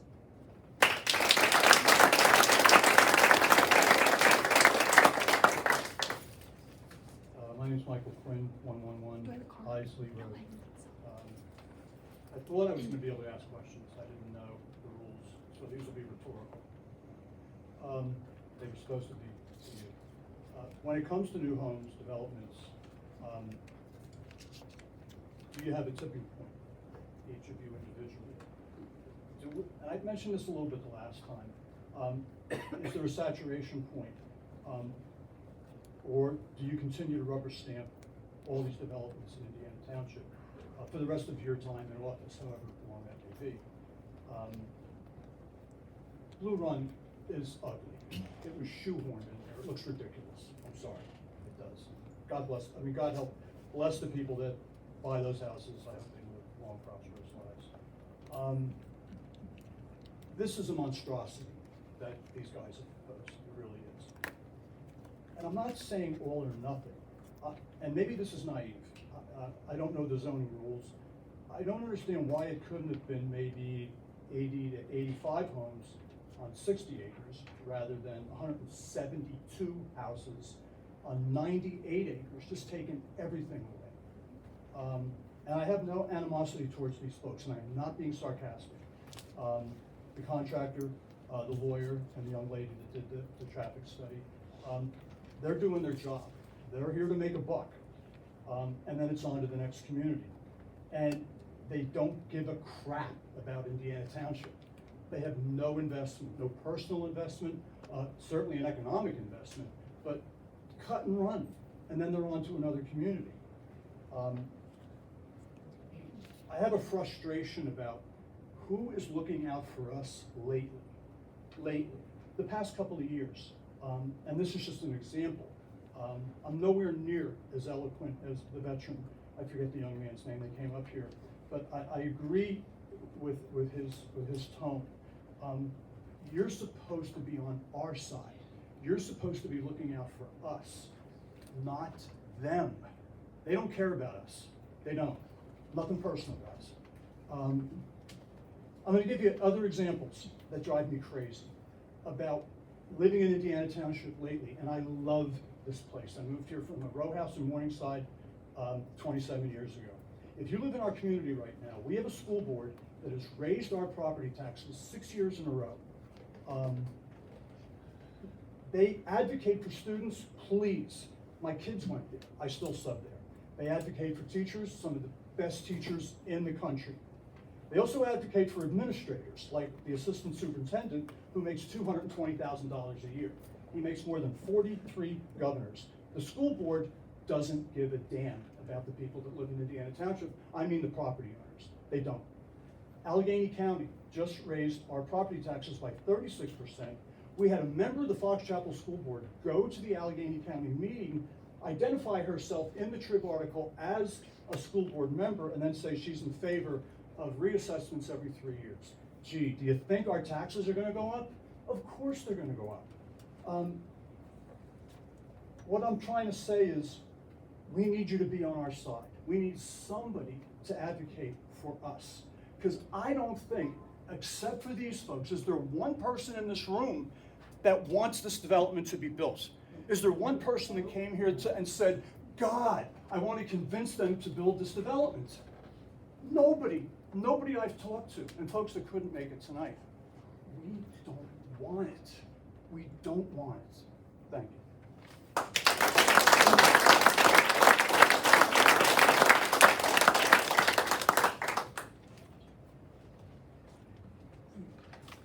Elizabeth Henry, 529 Ridge Hill Road. Last time I spoke, I mentioned that I'm the third generation to live in Indiana Township. I'm also the third generation to build my own house with my own hands.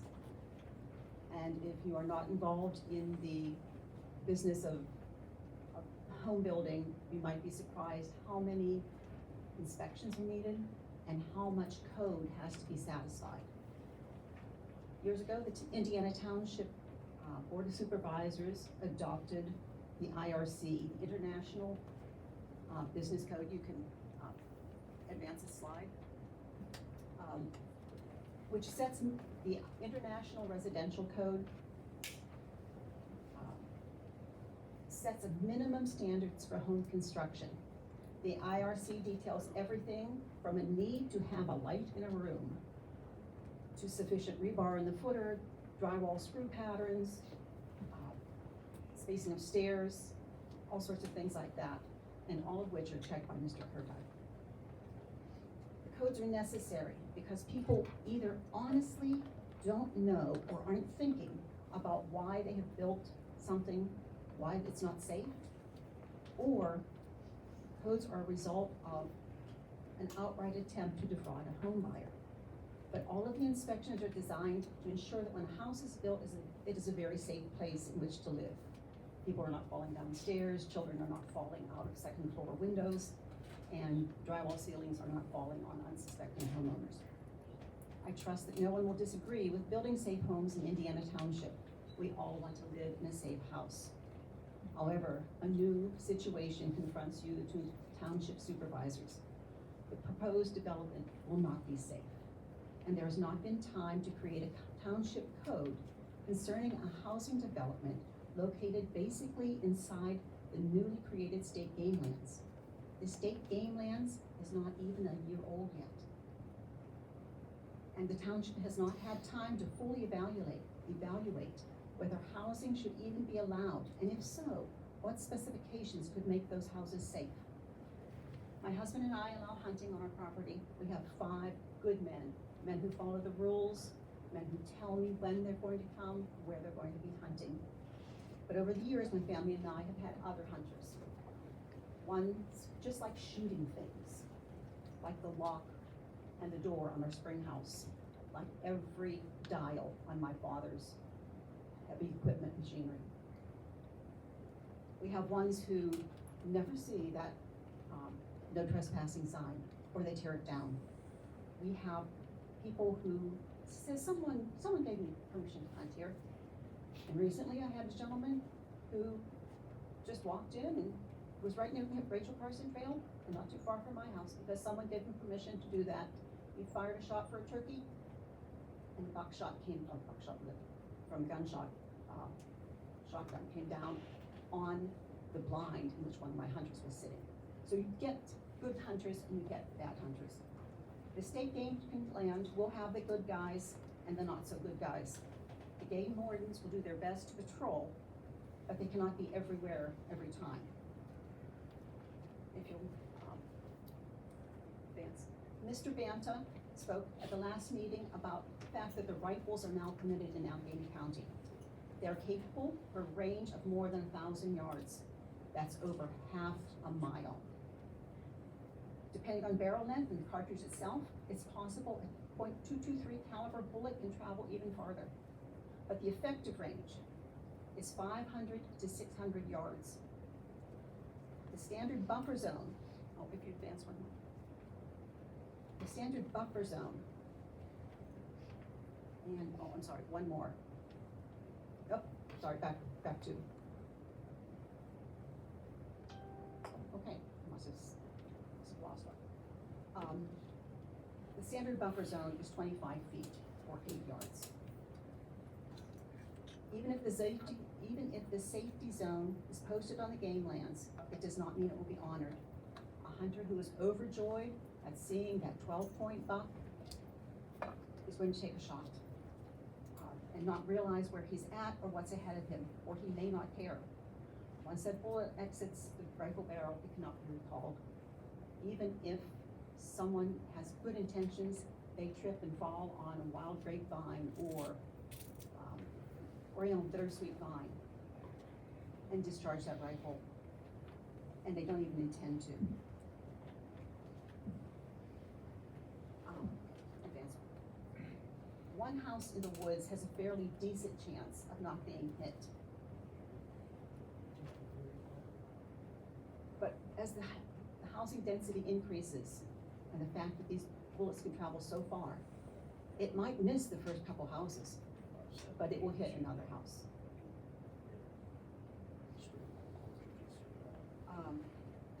And it's not just deer season. For those who hunt, there are numerous seasons. There's small game, there's bear, there's spring turkey, fall turkey, migratory birds, and predators. And did you know that the predator hunt coyotes and foxes? They are allowed to hunt 24 hours a day, minimum of 6 days a week, every week of the year. There's a potential for many bullets to be discharged in this area of many residences. State game lands are a great option for hunters, but not for houses. The next closest game lands is in Wexford, PA. Even with all the development in Wexford, there are no medium density homes next to the Wexford State Game Lands. Looking at the development to the north of Wexford, SGO, the setback to the houses is at least 100 feet, and you can see there's that light green line going through the middle, that's property line. There's a 0 on that line, and then 100. That is the distance from State Game Lands property line to where the house has been built. More importantly, the houses that are there are made of brick, something that will stop a bullet. Standard construction of siding, sheathing, insulation, and drywall is not enough to keep people safe inside their homes. So we come back to the codes. We cannot plead that we do not know that a house in the middle of game lands is not safe. We know this. I implore this Board of Supervisors not to approve this proposed development this evening. When it comes to the safety of potential residents, a thoughtful and well-devised zoning code specific to game lands needs to be created. I would rather the township face a lawsuit from the developer, because the proposed development has been placed on hold or additional requirements need to be met, than to see this township and this developer face a wrongful death lawsuit because there was no code developed to ensure the safety of those residents. Please slow this development down. There is no need to hurry. This is literally a life and death decision. And you, the township supervisors, have the ability to make certain that children playing outside, people sleeping in their beds, and families going about their lives are safe in the place that they live. Ms. Henry, before, do you want the slides that you showed, do you want those to be made Henry Exhibit 1? Yes, please. Do you have paper copies, or can you email that to the township? I do not have a paper copy at this point. But you can, but the township get an electronic version. Yes, I could do You that. send it to me. Okay, that sounds good. I can do that. No objection to that, Mr. Graham? No objection. There is one more slide, I believe, and it pertains to Marshall Township, that they do have some type of an ordinance. I did not have time to go through all their ordinances because artificial intelligence lied to me and told me it was under Pine Township instead of Marshall Township. So they do have that there is an open space buffer within the minimum required, and it specifically mentions estate land. I'm gonna object to this, just because it's an ordinance in another township. It's not an ordinance in this township, so it doesn't apply. Okay, but for the record, she's put it in, it's admitted, it'll be considered for its worth, but your objection's noted. Thank you. Thank Before everybody else steps up to speak, let's take about a 5-minute break so anybody that needs to use the restroom can go and do so. You need motion to recess. I'll make a motion to take a 5-minute recess. I second. Approved? Aye. Thank you. A break so people live. We're gonna roll some